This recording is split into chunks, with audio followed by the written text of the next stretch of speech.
Un ecosistema dunale apparentemente in buone condizioni, perché c'è un rilevato importante,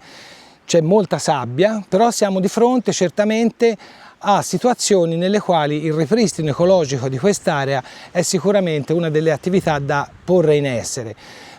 Per esempio, noi notiamo che c'è una successione vegetazionale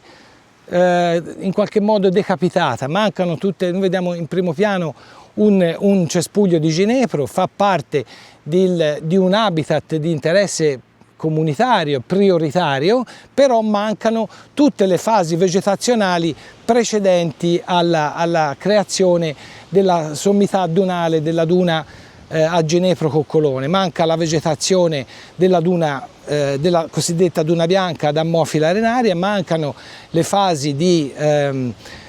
duna mobile, di duna embrionale. Questo è sicuramente legato a una gestione, una cattiva gestione dell'arenile, a un impatto antropico sull'arenile stesso, nel quale ogni anno, con l'arrivo della stagione della balneazione, vengono decapitati appunto gli orizzonti che sono a valle della macchia a ginepro, della duna fissa vera e propria. Come poter agire in questa circostanza? Attraverso una tutela e un ripristino, per esempio operando sin da questa stagione la raccolta dei semipropagoli di alcune specie, l'Ammophila arenaria, ma anche la cachile marittima, il giglio di mare ed altre. Creare delle piantine, procedere con delle installazioni di materiale fatti con materiale ecologico, per così dire, cioè canne, parti in legno, cioè tutte materie che non hanno passato nessuna fase, diciamo, di costruzione, ma sono reperibili nell'ambiente circostante, e utilizzare queste barriere come frangivento a tergo delle quali mettere a dimora queste specie. Questo porterà rapidamente da un lato alla protezione di queste piantine che cresceranno consolidando le parti dunali che appunto in questo momento vediamo sono prive di vegetazione, vediamo in lontananza qualche ciuffo di Ammophila arenaria, ma oltretutto nella parte antistante al mare funzioneranno da frangivento e garantiranno l'accumulo di sabbia e quindi nel tempo una lenta, ma anche meno lenta di quello che possiamo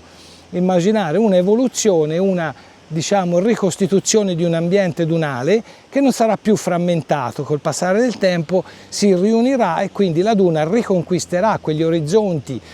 della duna mobile embrionale che in questo momento sono mancanti. Quindi l'analisi, la strategia, la comunicazione e la gestione dei litorali per garantire da un lato il corretto utilizzo dei litorali, dall'altro la preservazione di un sistema importantissimo come l'ecosistema dunale costiero. Il Centro di Eccellenza per la Tutela Ambientale dell'Arma dei Carabinieri ha predisposto questo corso di durata settimanale rivolto a funzionari, a decisori, a forze di polizia, che riguarda appunto la gestione e la conservazione degli ecosistemi ed in particolare della duna costiera. Quindi saranno affrontate tutte le tematiche legate all'analisi strategica, all'approccio multidisciplinare, alla decisione delle singole opere da svolgere durante i singoli interventi di ricostituzione e sistemazione. Parlavamo di barriere basali, di rombi, di frangivento, eccetera.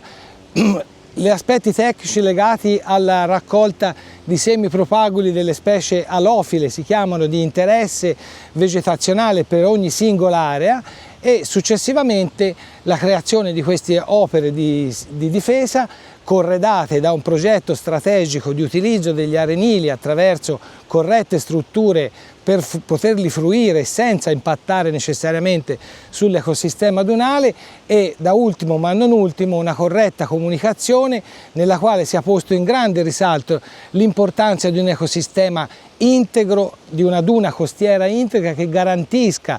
i benefici ecosistemici per tutti quegli ambienti, ecosistemi, habitat, insediamenti che si trovano alle spalle di questo importante ambiente costiero.